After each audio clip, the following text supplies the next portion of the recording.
ओम नमः सिद्धे। मंगलमय मंगल करण वीतराग विज्ञान। नमो ताहि जाते भय हर हंतादि महान। करि मंगल करि महाग्रंथ करण को काज। जाते मिले समाज सब पावे निज पद। तो जिन भाव सदा सुखद अपनो करो प्रकाश। जो बहु विधि भव दुख को करिहे सत्तानाश। श्री मोक्षमार्ग प्रकाशक में तीसरा अधिकार अपन देख रहे हैं। संसार दुख और उसका मूल कारण, ये अपन यहाँ पे देख रहे हैं। संसार दुख कैसा है, बोलिए। मुझे ना बस ये थोड़ा सा पूछना था कि अगर हम ऐसा विचार करें कि मैं स्वाध्याय के टाइम पे मौन से स्वाध्याय करेंगे, तो हम हाँ, क्या कोई क्वेश्चन पूछ सकते हैं या नहीं पूछ सकते उस बीच में, धर्म का? नहीं तो देखो, स्वाध्याय में अकेले आप बैठे हो तो नहीं मौन जमता है। लेकिन इसमें आप मौन से रह करके तो खुद ही परेशान होगे, क्योंकि ये तो नहीं वो। चर्चा है। चर्चा में मौन कैसे रहोगे। अच्छा। हाँ, यूं कर सकते हो कि स्वाध्याय के समय मैं बाकी किसी से और कुछ बात नहीं करूं, सिर्फ स्वाध्याय जितनी बात करूं, बस। ये हो गया नियम। मौन का नियम नहीं है वो, असल में फालतू के विकल्पों का नियम। और घर गृहस्थी के जो भी, मान लो कोई बीच में बोल रहा है तो उनको इशारा दे दो कि भैया मैं कुछ भी बात नहीं करने वाला इस समय। अच्छा। ये हाँ, कि स्वाध्याय के समय मुझसे कुछ भी मत पूछना, ना कुछ बात करना। अगर आपको हम्म। ऐसा विकल्प है तो ऐसा कर सकते हो। अच्छा, बस क्योंकि धर्म स्वाध्याय, चर्चा। हाँ भाई, स्वाध्याय में तो चर्चा है ना।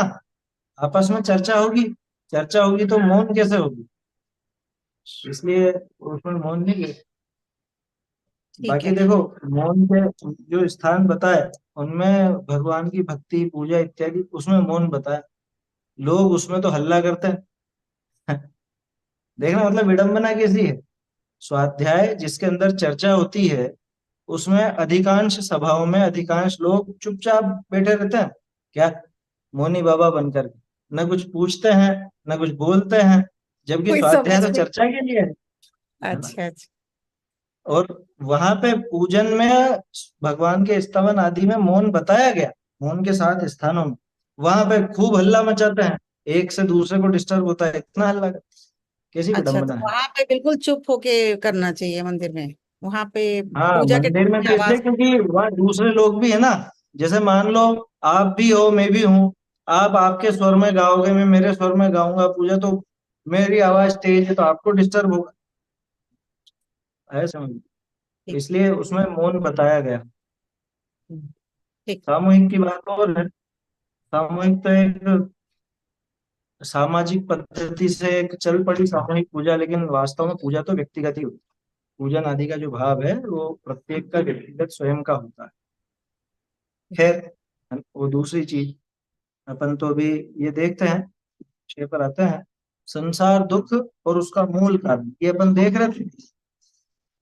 इसमें सबसे पहला, ज्ञानावरण और दर्शनावरण के निमित्त से होने वाला दुख और उससे निवृत्ति।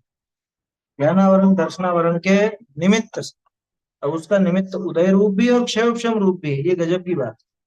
क्या, ज्ञानावरण के उदय में भी अपना कुछ कुछ होता है, और क्षयोक्षम में भी कुछ होता है। ज्ञानावरण का जब उदय चलता है तो नहीं जानना हो पाता, और जब क्षयोपशम चलता है तो जानना होता है। लेकिन मजे की बात यह है कि इसका क्षयोपशम भी हमको दुखदाई हो जाता है। संसारी जीव की दुर्दशा ऐसी है कि क्षयोपशम भी दुखदाई हो जाएगा। कल अपन ने एक बात की थी।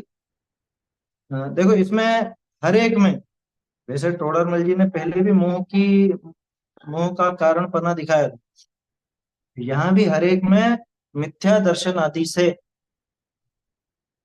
ऐसा लेकर के चलेंगे और आगे मोह बताएंगे, मोह के निमित्त से कैसा दुख होता है। तो शुरुआत इस ढंग से की टोडरमल जी ने कि भाई मूल कारण तो मिथ्या दर्शन अज्ञान संयम है ना, वो शुरू में बता ही दिया। मिथ्या दर्शन से वस्तु स्वरूप के अनुरूप यथार्थ श्रद्धा नहीं हो पाता, मिथ्या ज्ञान से वस्तु स्वरूप का यथार्थ ज्ञान नहीं हो पाता, और असंयम की वजह से जो वस्तु स्वरूप के अनुरूप प्रवृत्ति नहीं हो पाती।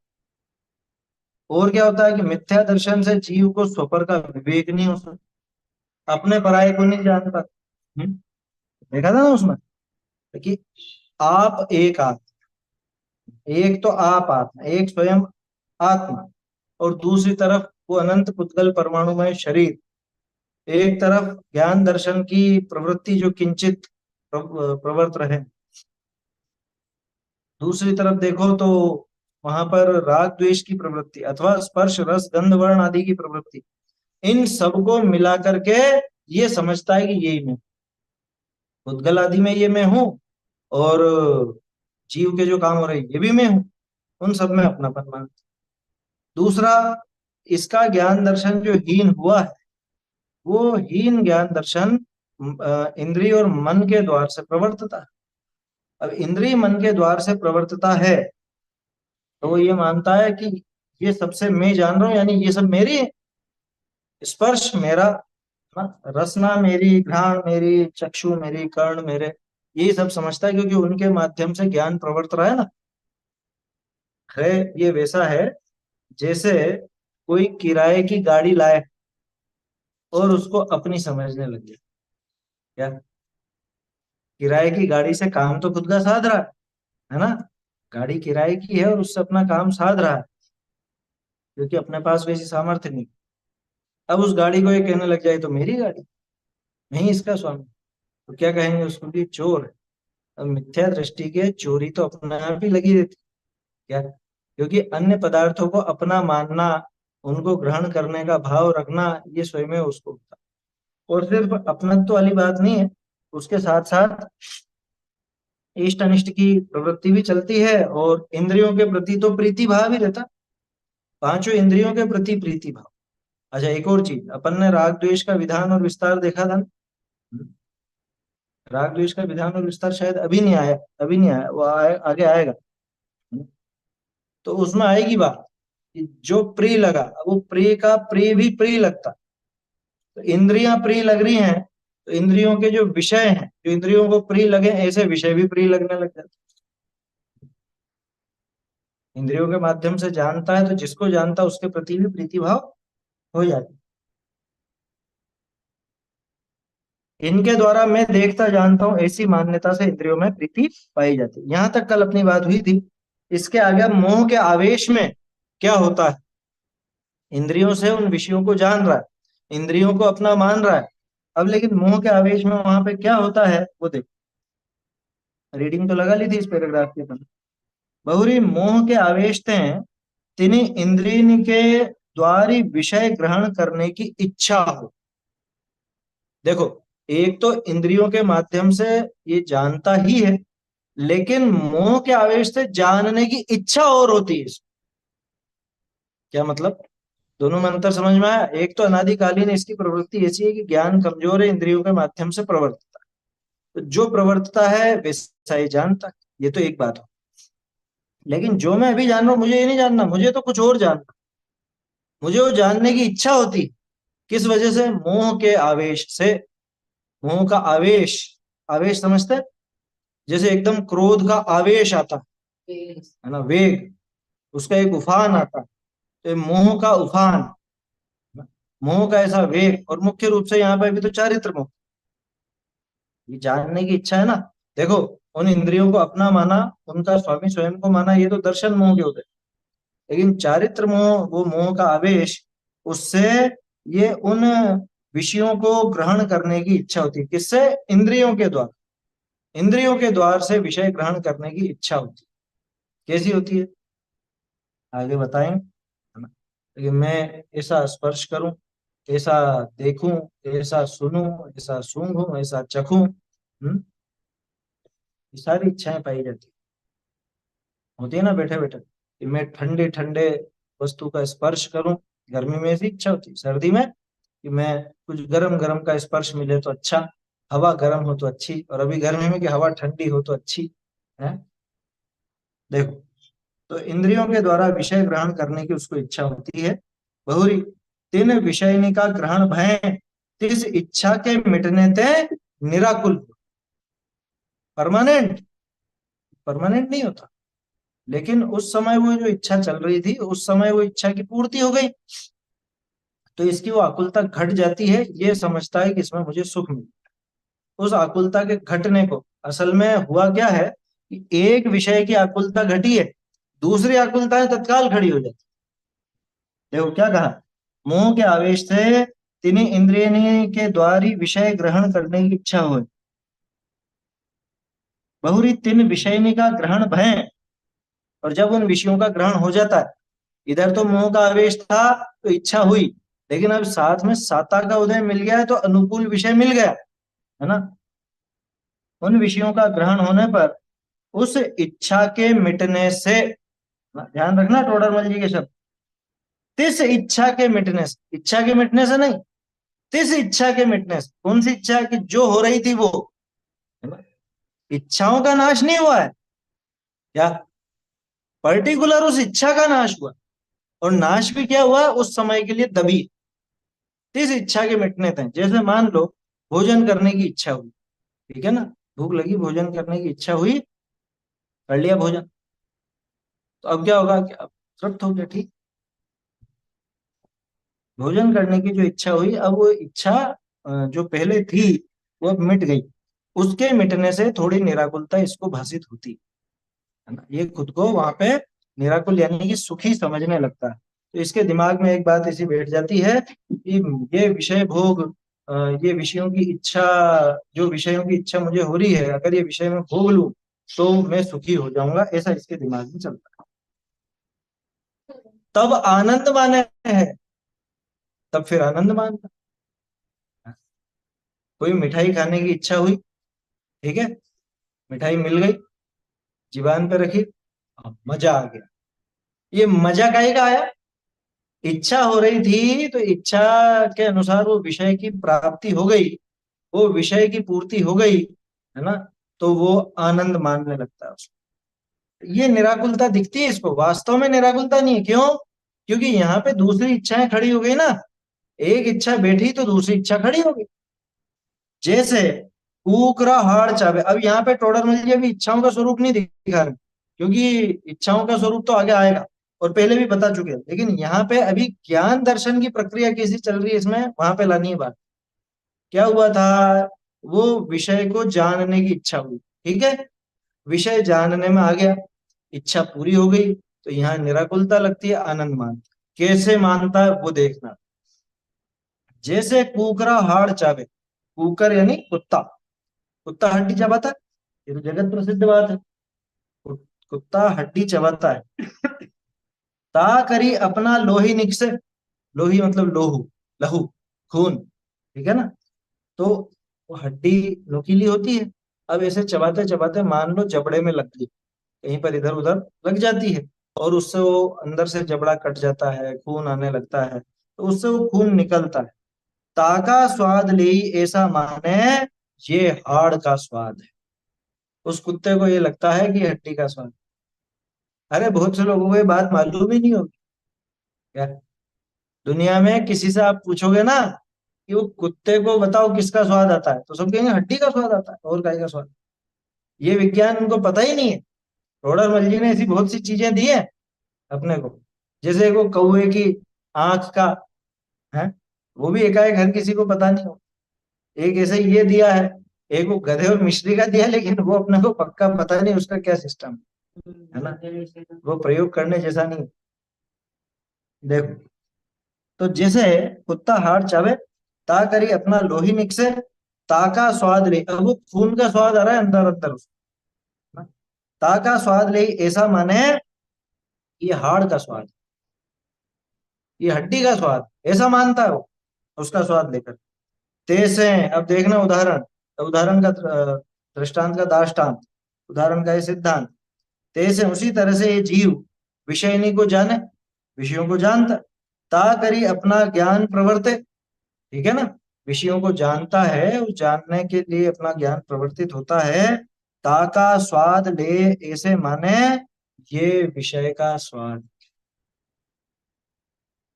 ये गजब की बात है। हाँ? तो ऊपर भी तो, ऊपर जो आई है वो क्या है, वो भी तो इसी से संबंधित है। हाँ, वो बात तो निकल गई। अब यहाँ पे ये दिखा रहे हैं कि इस जीव को उसमें कैसी भ्रांति होती है। ये ज्ञानावरण दर्शनावरण की बात चल रही है ना, माने ज्ञान दर्शन की सही पहचान होती नहीं है।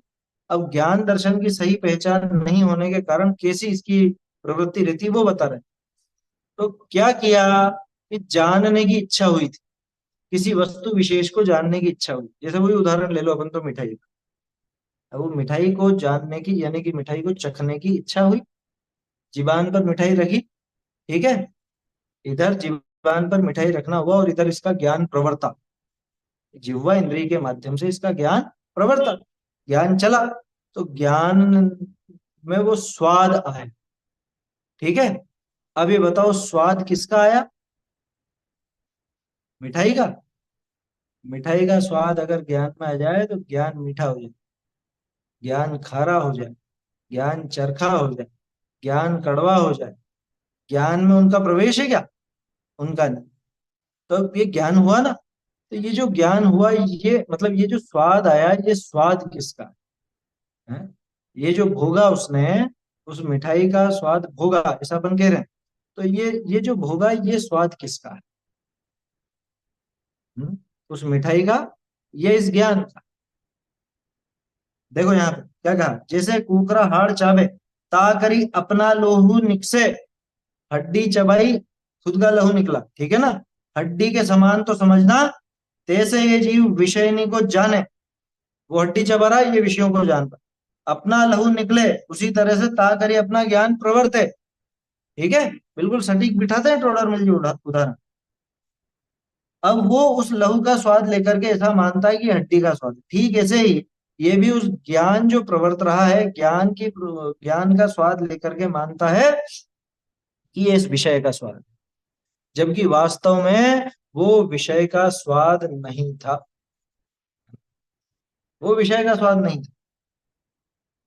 सो विषय में तो स्वाद है नहीं। गजब की बात है। क्या बात कर रहे हो, विषय में स्वाद नहीं। अभी मिठाई का उदाहरण ले, मिठाई मीठी नहीं है। हम्म? ये जो इसको ज्ञान में स्वाद आ रहा है, वो स्वाद मिठाई में नहीं। मिठाई में खुद का रस तो है, क्योंकि पुद्गल है, पुद्गल रस गुण युक्त है, तो उसका खुद का जो रस है वो तो है उसमें, उसकी मना नहीं। लेकिन ये जो ज्ञान में स्वाद आ रहा है ना, उदाहरण को थोड़ा सा पलट लेते हैं। मिठाई तो खा रहा है, लेकिन इसको क्या है, मलेरिया, ये बुखार है इसको तेज। तो इसको मीठी वस्तु भी कैसी लगती है? कड़वी, है ना। कड़वी लगती है इसको। टाइफाइड में सब कड़ा लगता है। तो अब ये बताओ, अब अंतर समझ में आ रहा है।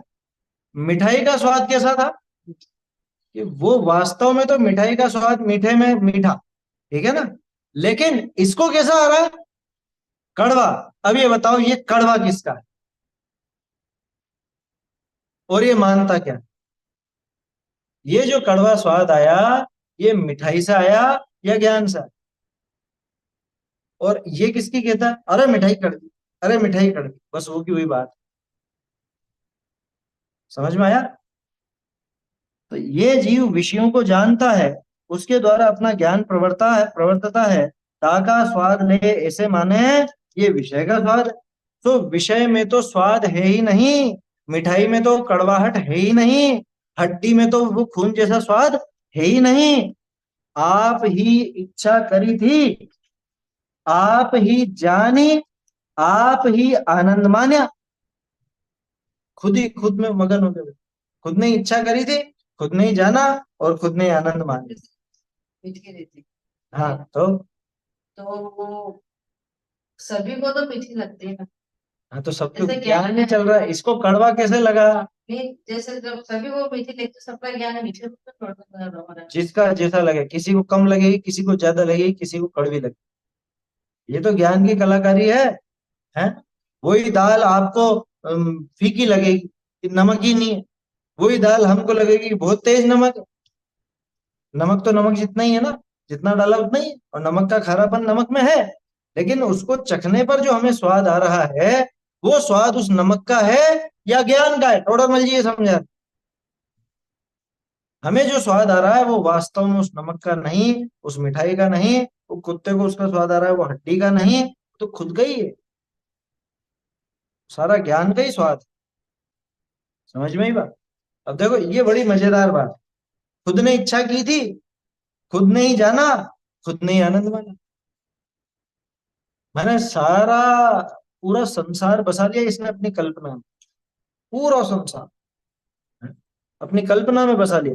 खुद ने इच्छा की, खुद ने ही जाना, और खुद ही जैसे कई बार होता है ना, छोटे बच्चे हों, अब छोटा बच्चा सोया हुआ हो और एकदम से उसको डकार आए, या नींद में, तो खुद ही डकार मारता है जोर से, और खुद ही घबरा के उठ जाता है, तो खुद ही रोने लग जाता है। ऐसा होता है कई बार।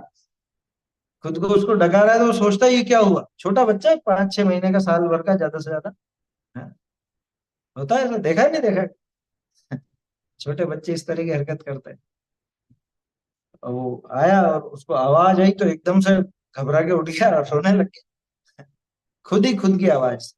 तो ऐसे ही खुद ने इच्छा की, खुद ने जाना, और खुद ने ही आनंद माने। परंतु अब है खास चीज, मैं अनादि अनंत ज्ञान स्वरूप आत्मा हूं, ऐसा ने केवल ज्ञान का अनुभवन है ना। ये भूल। हो क्या रहा था, इच्छा हो रही थी, जाना भी सही, और जान के आनंद भी माना, यहां तक ऐसी दिक्कत नहीं थी। चक्कर ये था कि इसने एक तो ये सारा स्वाद उस विषय का मत, उस विषय का स्वाद आया समझ में। दूसरी बात, जो स्वयं का स्वरूप था उस स्वरूप को नहीं स्वीकार किया। ये वही लाइन चल रही है जो शुरू में लिखा था, मिथ्या दर्शन आदि से जीव को स्व पर का विवेक नहीं हो सकता। ये स्व पर का विवेक ऐसे नहीं हो पाता। मैं तो अनादि अनंत ज्ञान स्वरूप आत्मा हूं, मैं ये स्वाद लेने वाला नहीं, इन स्वादों स्वाद लेने का कर्ता मैं नहीं, इंद्रियों के विषयों को भोगने वाला मैं नहीं। ये सारी बात उसको समझ में नहीं आती। मैं तो अनादि अनंत, मेरी कोई शुरुआत नहीं, मेरा कोई अंत नहीं, प्लस अनादि अनंत की बात नहीं, अनादि अनंत तो सारी तरफ है। मैं अनादि अनंत ज्ञान स्वरूप आत्मा हूं। अनादि अनंत तो पुद्गल भी है, पर्याय पलटती रहती है, अलग बात है। लेकिन अनादि अनंतता विशेष बात नहीं है।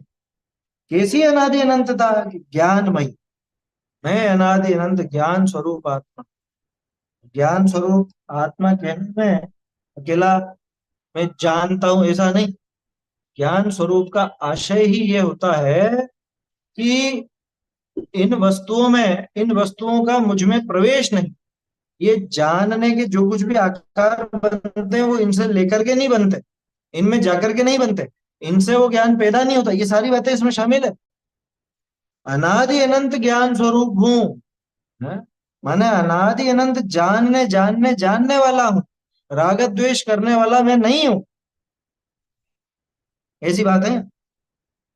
मैं अनादि अनंत ज्ञान स्वरूप आत्मा हूं, ऐसा नहीं केवल ज्ञान का तो अनुभवन है ना। ऐसा निष्केवल ज्ञान का अनुभवन इसको नहीं। बहुरी। अब देखो और कैसा अनुभवन करता है। वो एक एक समय का जो ज्ञान है ना, हम्म। उस रूप भी मैं नहीं हूँ। हम्म। ज्ञान की मैं पर्याय मात्र। हाँ, मैं अनादि अनंत, ये जो ज्ञान जान रहा है अभी, खाली इतना भी मैं नहीं हूँ। प्रकट पर्याय जितना भी मैं नहीं। कौन सी ज्ञान की प्रकट पर्याय जितना भी मैं नहीं, अनादि अनंत ज्ञान। स्वाद जो आ रहा है, स्वाद वो तो राग का ही भोग कर रहा है, वो राग का ही स्वाद है वो। बाहरी वस्तुओं का तो स्वाद आता नहीं भीतर में। वो जाना, वो जाना ना, इच्छा, इच्छा का ही, उसका ही स्वाद लिया उसने, और इच्छा भी थी, उसका ही स्वाद लिया, उस राग का ही निराकुर का, जो हम्म। उस ज्ञान की पर्याय। लेकिन वो खाली एक समय के ज्ञान की पर्याय जितना भी मैं नहीं। नहीं हूँ। मैं तो अनादि अनंत ज्ञान स्वरूप। वो एक समय की पर्याय जो जानते हो उतना मैं नहीं। नहीं हूँ। ऐसे है अनादि अनंत। आया समझ में। ऐसी गजब की बातें हैं ये कल भी अपन ने बात की थी, भेद विज्ञान संबंधी बात। देखो गड़बड़ कहाँ है, मैं जानता हूं, मैंने ये जाना, मैंने वो किया, ये सब तो जान रहा, लेकिन मैं अनादि अनंत ज्ञान स्वरूप आत्मा हूं, ऐसा निकेवल ज्ञान, निष्केवल ज्ञान का अनुभव है नहीं। निष्केवल ज्ञान माने मात्र, ओनली, है ना, मतलब वो उसका बाहरी पदार्थों को तो जाना ही, बाहर को तो भोगा ही नहीं। हाँ तो राग द्वेष का ही भोगा, उसका ही स्वाद लिया है राग का ही। बाहर का तो आता ही नहीं, राग का ही स्वाद लिया। निष्केवल का अर्थ ही यही है ये जाना है। कि उसमें किसी और का प्रवेश ही नहीं। तो राग को जाना है, राग का भी ज्ञान में प्रवेश नहीं। क्या, वो जो राग हो रहा है ना, जो जो स्वाद लिया, आनंद माना, वो राग से हुआ सारा का सारा। उस राग को ज्ञान ने जाना, ऐसा कह रहे हैं, लेकिन उस राग का भी ज्ञान में प्रवेश नहीं होता है। इसका अर्थ है निष्केवल ज्ञान। निष्केवल इसीलिए लिखा, केवल, ओनली, मात्र। जो जान रहा है एक समय की पर्याय जितना भी मैं नहीं, वो नहीं। एक समय की पर्याय जितना भी मैं नहीं।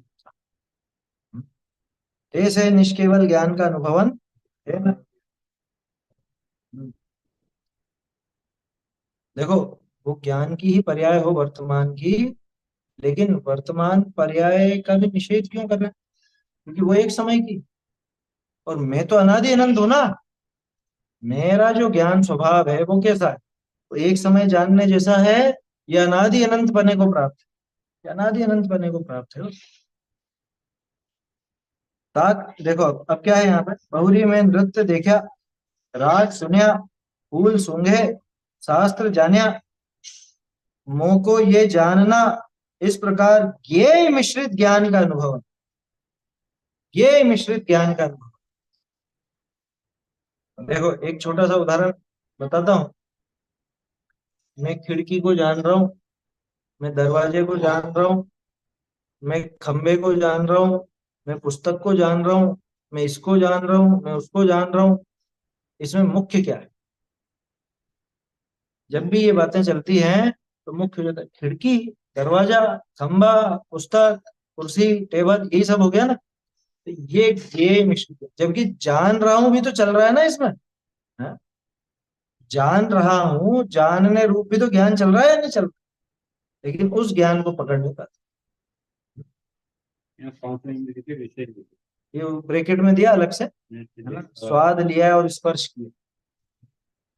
बहुरी में नृत्य देखा, ये आंखों से नाच देखा, राग सुनिया, राग सुना माने संगीत, राग यहाँ तो राग द्वेष वाला राग नहीं, राग माने संगीत। तो राग सुनिया, फूल सूंघे। अब तीन इंद्रियों का तो ले लिया था, तो फिर अनुवाद को है दो इंद्रियों का और जोड़ दिया, जबकि कोई जरूरी नहीं था देना, ठीक है, लेकिन समझ में आ जाता है। और क्या लिखा? पदार्थ का स्वाद लिया, किसी भी पदार्थ, या पदार्थ का स्पर्श किया, है ना, या ये सब तो किया, या मुझको ऐसा जानना ना। एक और चीज, शास्त्र जाना है। बोलो, आप शास्त्र जान रहे हो या नहीं जान रहे हो? ये शास्त्र हमारे सामने रखा है, हम इसको जान रहे हैं। इस प्रकार ये मिश्रित ज्ञान का अनुभवन है। मैंने शास्त्र जाना। अब ये मिश्रित ज्ञान कैसे हुआ? कि शास्त्र वो गे और जाना, ये ज्ञान की प्रक्रिया, दोनों को मिला दिया, शास्त्र को जाना, ये शास्त्र शामिल कर दिया इसमें। जबकि वास्तव में ज्ञान ने ज्ञान को ही जाना, ज्ञान ने ज्ञान को ही स्वीकार किया, ज्ञान ने ज्ञान को ही जाना, ज्ञान में अन्य कुछ है नहीं, है ना। तो ज्ञान ने ज्ञान को जाना, ये बात तो इसको पकड़ में आती नहीं है।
देखिए, तो आवाज आ रही है ना बराबर?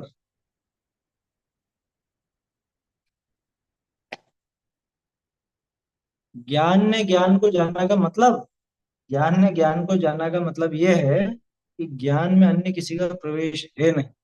वो जो कुछ भी आकार दिखते हैं, खट्टा मीठा कड़वा कषायला, वो जो कुछ भी स्पर्श आदि का ज्ञान है, जो कुछ भी आप पांचों इंद्रियों का समझ लो, है ना, तो जो कुछ भी है वो किसकी बनावट है, किसकी संरचना है, वो सब ज्ञान की है। अभी अपन ने थोड़ी देर पहले उदाहरण लिया था ना, वो बीमार व्यक्ति को वो मिठाई भी, वो हलवा भी उसको कड़वा लगता। अभी बताओ, अगर ज्ञान ने हलवे को जाना होता तो वो तो मीठा हो जाना चाहिए था ना। हम्म? अगर ज्ञान ने हलवे को जाना होता वास्तव में, तो मीठा मीठा भाषित होना चाहिए, उसे कड़वा क्यों भाषित हो? क्योंकि ज्ञान ने उस समय ऐसी संरचना की है हलवे। वो जो आकार है, आकार माने वो स्वाद, वहां पे स्वाद का उदाहरण है, तो वो जो स्वाद लिया है वो असल में ज्ञान ने ज्ञान का ही स्वाद, क्योंकि उसका स्वाद लेता तो वैसा ही दिखता, वैसा ही होता, लेकिन वैसा नहीं लग रहा। मीठा हलवा भी वहां पे कड़वा भाषित हो। समझ में आ रही है बात? इस वजह से ज्ञान ने ज्ञान को जाना, ये बिल्कुल स्पष्ट है। अब गड़बड़ कहाँ होती है कि ज्ञान ज्ञान को जानने पर भी अटक जाता है दूसरी ओर। ये पंक्तियां है ना, किंतु पर सत्ता में प्रतिबद्ध कीर मरकट सी घल अनंत। वैसे तो ज्ञान की प्रतिफल उठे तरंग, हम्म, झांकता उसमें आता रहा। प्रतिफल तो ज्ञान की तरंग उठ रही है, वो तो ज्ञान की है, तो ज्ञान ही आत्मा ही है वहां तो। हम्म, लेकिन ये क्या, मैंने वही ये आ गया ना राग से ये किया, ये विषय हम्म, 17-18 गाथा में है ना, किंतु पर सत्ता में प्रतिपल। वो सारा काम ज्ञान का ज्ञान में हो रहा है, लेकिन उसके बावजूद भी ये समझता है कि मैं इन विषयों को जानता हूँ, ऐसा ये मिश्रित ज्ञान उसका चलता है ना। ये मिश्रित ज्ञान का ही अनुभव करता है, निष्केवल ज्ञान का अनुभव नहीं करता। ये निष्केवल लिखा था ना, ये उसका अपोजिट है। क्या ऊपर जो आया था, ऐसा नहीं केवल ज्ञान का अनुभवन तो है नहीं, तो कैसा है? ये मिश्रित ज्ञान का अनुभव, मिलावट वाले ज्ञान का स्वाद लेता है ये, बिना मिलावट के ज्ञान का स्वाद नहीं लेता। क्यों? क्योंकि इसको रुचि पड़ी है उन विषयों की, है ना, और वो रुचि, वो इच्छा, वो मोह के कारण हुई, इसलिए मोह के कारण यह दुखी होता तो पदार्थ बाहर ही है, है। वो नहीं आते ज्ञान में जानने में। कैसे आ गए? आपका मकान, उसका दरवाजा, ये मकान ही आपका कम से कम 20 फुट का, 25 फुट का होगा ना, सामने वो दिखाई देता जो भी, तो वो आगे के ज्ञान में आ, तो आपका ज्ञान कितना, आप तो 5.5 फुट के हो। वो एवरेस्ट। अभी हाँ, तो सामने की बात करें, अभी हाँ, छोड़ दो, कल्पना छोड़ो, ये सामने का सामने जो भी मकान मकान भी है, काम है। 20 फुट का या कैसा भी, तो 20 फुट का मकान, और हम तो है नहीं 20 फुट। वो ज्ञान में कैसे आगे जानने में? अगर बाहरी वस्तु का ज्ञान में प्रवेश होता तो ज्ञान कब का खत्म हो चुका होता। क्यों? क्योंकि वहां तो ऐसी वस्तुएं हैं जिनमें स्पर्श रस गंध वर्ण, उनको जानने लगा हुआ तो स्पर्श रस गंध वर्ण वाला हो जाता है। जैसे आईना, आईने में कौन झलका, दर्पण में कौन झलका? पत्थर। तो पत्थर आ गया आईने में, पत्थर अगर आईने में आ जाए तो आईना टूट जाएगा एक झटके। अब ये बताओ, आईने में जो आकार बना है, वो जो पत्थर जैसा दिखा है, वो किसका आकार है? वो पत्थर का है या आईने का? वो आईने का ही आकार है ना, वो आकार आईने का ही है, उसमें पत्थर का कुछ भी नहीं है। आपकी शक्ल दिख रही है क्या उसमें? आपकी तो आपके पास है, आपकी शक्ल दो दो हो जाए, वहां पर भी पहुंच गई शक्ल, मेरी शक्ल ऐसी है। दो क्यों, हो तो हजारों कर ले में साइड की भी लगा के। ये तो एक आने की बात है। देखो, वो ऐसे बहुत से अपने मंदिरों में भी प्रयोग है। वो इंदौर का कांच मंदिर है ना, उसके अंदर भी ऐसा। एक ही बात है। हाँ, यहाँ पे भी अपने अपने छोटा है इसलिए इतना दिखता नहीं। ऐसा एक एक कांच यानी आईना, दर्पण, एक इधर लगाया और एक इधर लगाया, और बीच में प्रतिमा है। अब देखने वाला जब यूं झांकता है तो उसको अंत ही नजर नहीं आता। प्रतिमा है, प्रतिमा है, प्रतिमा, इतनी सारी प्रतिमाएं दिखती। अब प्रतिमा कितनी है? वो तो एक है। और दिख कितनी रही है? ये गिनती नहीं है। एक कांच में एक है जो एक कहाँ से नजर आएगी? जैसे ये रखा हुआ है कांच का। कोई गिनती नहीं है। दोनों आमने सामने कांच रख दी और बीच में प्रतिमा रख दी, आपको पूरी उसी नजर आएगी। हाँ? ये अपने में ही है। गंगा प्रभु जी का में छोटी वेदियों में दोनों साइड है वो छोटा है, लेकिन इस वजह से पता नहीं पड़ता। बड़ा आईना होता है तो देखने में आ जाता है। तो ये बात समझ में आ रही है? ये वो जो आकार बना है वो प्रतिमा का आकार बना है। तो प्रतिमा का आकार है या दर्पण का आकार? वो उस दर्पण का ही आकार। क्योंकि प्रतिमा का आकार होता तो वो वैसा ही नजर आता, और उतना एक ही नजर आती ना, एक ही आकार नजर आता। और एक भी क्यों आता? प्रतिमा का आकार तो प्रतिमा में था, तो या तो प्रतिमा में से गायब होता तो इसमें आता है। बात समझ में आ रही है? तो वो जो कुछ आकार है वो ज्ञान का, मतलब वो दर्पण का है। ठीक उसी तरह से जो ये झलकाने का काम दर्पण करता है, वैसे ही झलकाने का काम ज्ञान करता है। ज्ञान में वो सारी चीजें झलकती हैं, लेकिन वो वास्तव में ज्ञान ही झलकता है। झलकन भी ज्ञायक। जिसमें नहीं ज्ञेय महत्व। दो लाइन आती है वैसे। वह झलकन झलकन भी ज्ञायक है जिसमें है ज्ञेय झलकती। लेकिन सही लाइन है, वह झलकन भी ज्ञायक है जिसमें नहीं ज्ञेय महत्व। वो झलकन भी किसकी है? वो तो ज्ञायक की है। जिसमें नहीं ज्ञेय महक है, उसमें कोई ज्ञेयों की महक नहीं है। वो सारी महक उस ज्ञान की ही है। वो सारी झलक उस ज्ञान की ही है। आया समझ में? ऐसा निष्केवल ऐसा निष्केवल ज्ञान का अनुभव तो है नहीं। मिश्रित ज्ञेय मिश्रित ज्ञान का अनुभव, माने मिलावटी ज्ञान का अनुभव। प्योर ज्ञान तो इसने देखा ही नहीं। जानना जानना जानना मात्र वाला ज्ञान इसके ख्याल में ही नहीं। ऐसे ज्ञेय मिश्रित ज्ञान का अनुभव है। ता करी विषय नहीं करी ही प्रधानता भाषे। उसके द्वारा, ये विषयों के द्वारा इसकी प्रधानता भाषित होती है। ऐसे, एक सेकेंड,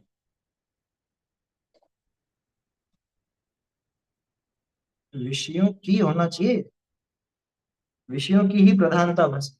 ये तो लिखा। विषय नहीं करी है, वो प्रतिलिपिकार ने ई के स्थान पे करी कर दिया है, कोई दिक्कत नहीं। राग भी प्रवेश नहीं करता हम्म।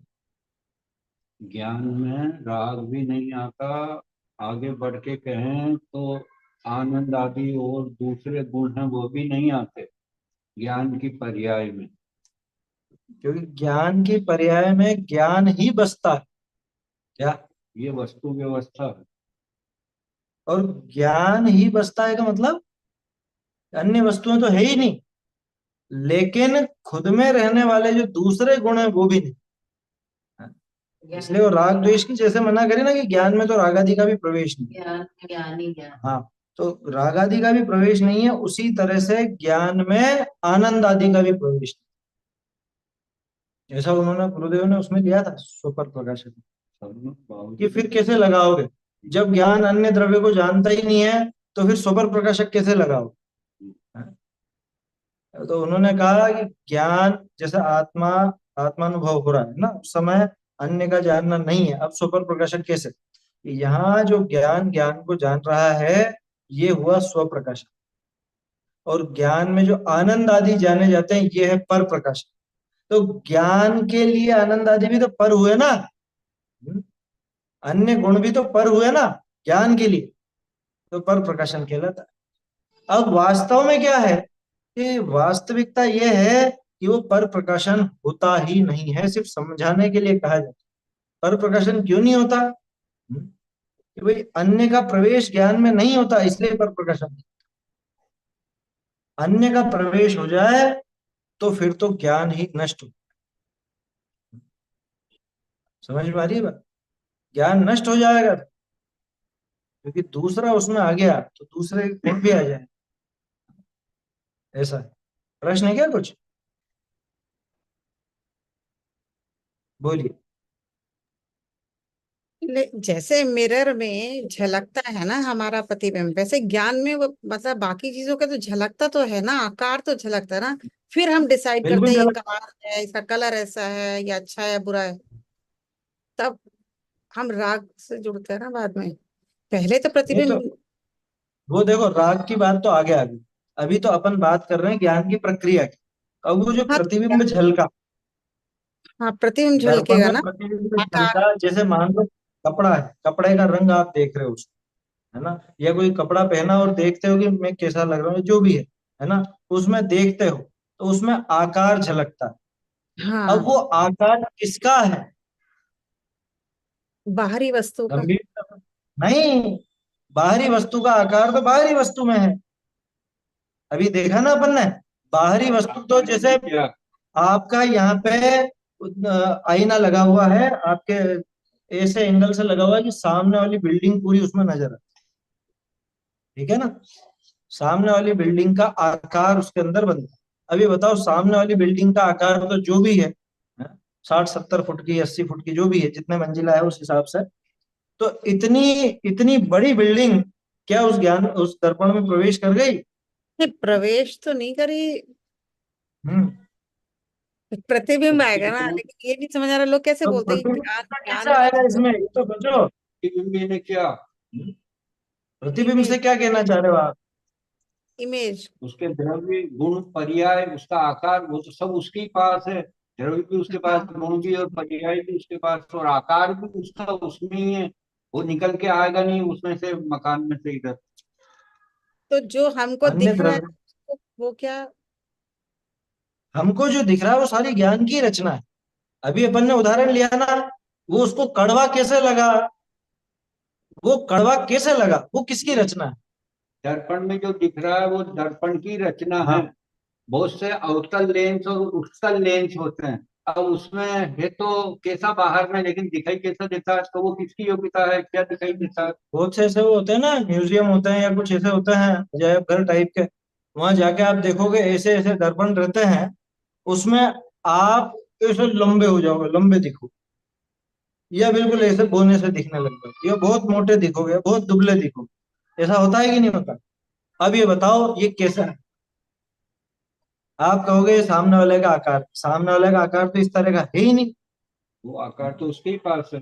वो आकार तो उसी के पास, दूसरी बात, अब देखना, वो आकार वैसा का वैसा झलके, या वो आकार उससे अलग तरह का झलके, तो सारा झलकना किसका है? वो सारा झलकना तो दर्पण का ही। उसमें जलकर जैसे अभी अपन ने देखा, जैसे अभी अपन ने देखा कि वो कॉन्वेक्स और कॉनकेव कहते हैं उसको, है ना, उत्तल और अवतल लेंस। तो वो जो लेंस है, वो जो दर्पण है, दर्पण भी इस तरह का होता है। तो उस दर्पण में वो आकार जो बना, वो आकार किसका? कि वो तो दर्पण का ही है। वहां तो समझ में आ जाता, जहां गड़बड़ दिखती है वहां समझ में आ जाता कि वो तो दर्पण का ही है, क्योंकि वस्तु ऐसी नहीं है, हम तो इतने लंबे नहीं है, लेकिन ये दर्पण हमको 10 फीट का दिखा रहा है ना, ठीक है। अब जैसे ये अलग रचना उस दर्पण की है, ऐसे ही उसके जैसी ही दिखने वाली रचना वो किसकी है? वो भी दर्पण की। समझ में आई बात? हाँ, जैसे, आवाज दी। हाँ, हाँ, आप तो यूं समझो, आप सोचते होंगे आवाज। दो जने बैठे हुए हैं, आवाज दी गई राम को और सुनी श्याम ने। आवाज क्या लगाई गई थी? आवाज तो राम लगाई गई थी, और सुनी किसने?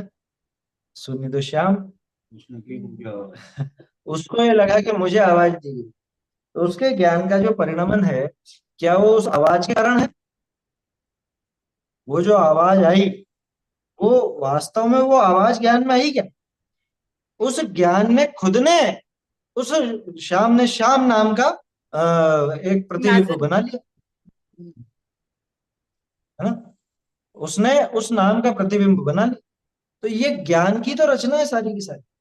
देखो, गलत रचना जब ज्ञान की है, तो सही रचना भी ज्ञान की है, उसमें अन्य वस्तु का कुछ भी नहीं है, अन्य वस्तु का उसमें रत्ती भर भी प्रवेश नहीं। ऐसा कुछ बोला नहीं, लेकिन हाँ, बोलते ना क्या कहा क्या कहा, मैंने तो कुछ बोला ही नहीं, मैं तो चुप बैठा हूँ जब से। करते तो है ऐसा। अरे वहाँ सारी बातें हो गई, हम्म। रात को नींद में वो आ हाँ, गया, मिल गया, बातें भी होगी, और सब वो वैसा का वैसा ही, वैसी ड्रेस, और वो दे गया ले गया, जो भी बात होनी थी सब कुछ। अब वहां तो कुछ भी नहीं था, आंखें भी बंद थी, फिर काहे से दिखता? वो उसकी कहानी आकार तो सही। बहुत दूर है, आकार, वो आंखें भी बंद थी। क्या थी, वो किसकी कहानी कहलाती है, वो शेख चिल्ली की तो नहीं, वो तो अलग है ना। वो जरा सा वो लेकर के आया, दूध लेके आया, क्या लेकर के आया जरा सा, है, और लटका दिया, और कि अब यूं करूंगा और ऐसा व्यापार हो जाएगा और इतनी गायें खरीद लूंगा इतने पैसे, है। हाँ, शेख चिल्ली की होगी शायद, ऐसी कहानी तो सबने पढ़ी होगी। और फिर बच्चे मस्ती करेंगे तो मैं ऐसे मारूं, इतने में तो हाथ अड़ा और फूट गया। अब ये बताओ, ये जो पूरी की पूरी फिल्म उसने अपने दिमाग में बना ली क्या, तो गाय भी खरीद ली, इतना दूध भी हो गया और करोड़पति भी हो गया और शादी भी कर ली और बच्चे भी हो गए, क्या हुआ हकीकत में? हकीकत में माने बाहर में क्या हुआ, और ज्ञान की हकीकत में क्या हुआ? अरे वो ये सारी संरचना किसकी थी? वो ऐसा अपने क्या? पुराने परिचित जो कि अभी नहीं है दुनिया में, हम्म। वो भी अभी आ जाते हैं कभी सपने में, जबकि वो तो शरीर भी जल गया उनका, उनका आकार कहाँ से आएगा आपके अनुभव से भीतर ज्ञान में? किसका आकार? उदाहरण है तो सही, पीते कारागार है। तो मैं कारागार में बंद हूँ, और ऐसा गहन अंधकार उस कारागार में यानी जेल में छाया हुआ है। ऊपर से मैंने भी आंखें बंद कर ली है, ऊपर से वो पत्नी मर भी चुकी है, और फिर भी मुझे मेरी पत्नी का चेहरा एकदम स्पष्ट है। अब वो आकार कहाँ से? वो आकार ज्ञान का ही। और गड़बड़ कहाँ हुई? गड़बड़ ये हुई कि इसने आज तक वो ज्ञेय मिश्रित ज्ञान का ही अनुभव किया है। ज्ञेय मिश्रित ज्ञान का ही अनुभव किया, कभी भी निष्केवल ज्ञान का अनुभव किया नहीं। वो अनादि अनंत एक सा रहने वाला निष्केवल ज्ञान, या निष्केवल ज्ञान का अर्थ केवल ज्ञान नहीं है, ध्यान रखना। तो नि शब्द इसीलिए लगाया है उन्होंने, क्योंकि वो सोच रहे होंगे कि भाई कोई इसको केवल ज्ञान नहीं समझ ले, वो केवल इसलिए निष्केवल। मात्र ज्ञान, केवल ज्ञान भी लिखा था वो हाँ, लिखते हैं, लेकिन इससे ये समझ लेना चाहिए, ये ओनली ज्ञान ज्ञान ज्ञान ज्ञान, जानन जानन जानन स्वभाव की बात है।